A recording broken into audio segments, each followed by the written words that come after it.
Am I the a-hole for asking my sister-in-law to babysit my kids? I, 33F, have 3 kids under 4. Both my husband and I work full-time. We send out children to daycare, which is very expensive. My sister-in-law, 27, husband's little sister, is due to give birth to her first baby in about a month. She is very lucky her job is providing her with 6 months maternity leave fully paid. Here is where the conflict comes in. Since she will be home for 6 months watching her baby, my husband and I were thinking we could also drop our children off. My husband's mother is there with her most days anyway, and her husband for the first 3 weeks, so she has a lot of help. It would also be a nice time for all the cousins to bond and get close. It would also save us a ton in childcare cost for 6 months, and we can throw some money in savings finally.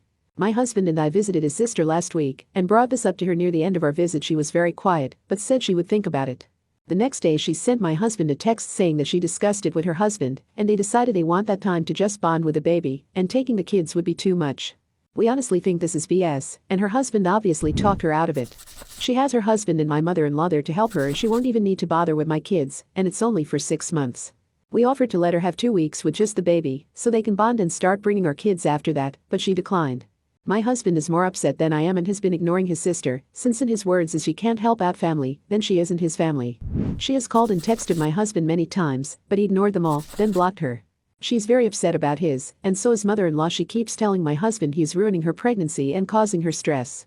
He won't back down, and now my mother-in-law is mad at me because I was the one who asked.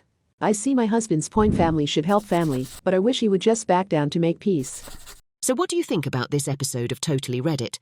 Let us know in the comments below, and while you're at it, subscribe, follow, and check out another one of our Totally Reddit stories.